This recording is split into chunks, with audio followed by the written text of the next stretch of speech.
শালিক পাখির গল্প। একে দুঃখ, দুয়ে আনন্দ। শালিক বলতে আমরা এরকমই বুঝি।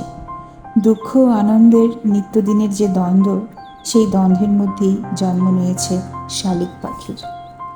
দুঃখ যখন জয়ী হয়, কোথা থেকে যেন ফুরুত করে এক শালিক পাখি উড়ে আসে। প্রবল উৎকণ্ঠা নিয়ে আমরা অপেক্ষা করি দ্বিতীয় শালিকটির জন্য। কখনো সে আসে, কখনো আসে না। যখন আসে, আনন্দে আমাদের মন ভরে যায়, মনে হয় আনন্দ আসছে তার পিছু পিছু। যখন আসে না, সম্ভাব্য দুঃখের কথা ভেবে তখন আমাদের মন কেমন করে ওঠে। কিন্তু আজ ঘটল অন্যরকম এক ঘটনা। হোটেলের নির্জন কক্ষে বসে আছি একা, মন ভালো নেই।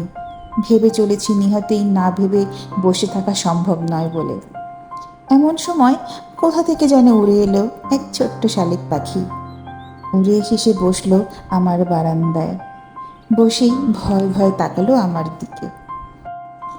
আমার অভয় পেয়ে তার চমৎকার দুটো হলুদ পায়ের উপর ভর রেখে সে বসলো, তার সদা সতর্ক ডানা দুটো গুটিয়ে। অধীর আগ্রহে আমি দ্বিতীয়টির জন্য অপেক্ষা করছি, আর মনে মনে আবৃত্তি করছি, 1 ফর সরো, 2 ফর জয়। কিন্তু না, দ্বিতীয়টির আর দেখা নেই।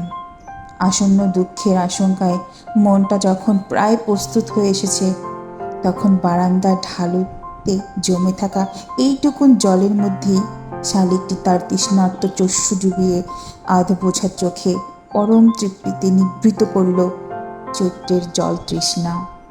প্লেট ধুয়ে আমি ফেলেছিলাম একটু আগে, সেই অপ্রয়োজনীয় ময়লা জলটাই শালিকটি এত প্রয়োজন লাগবে ভাবিনি। আনন্দে আমার মনটা তখন যে এতটাই ভরে উঠেছে, টের পাইনি নিজেই। জল তৃষ্ণা মিটিয়ে শালিকটি ডানা মেলে উড়ে গেল দূরে কোথাও।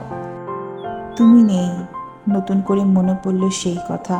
কিন্তু তোমার না আসার সঙ্গে দ্বিতীয় শালিকটির না আসাকে মিলিয়ে আজ আর দুঃখ পেলাম না আগের মতন।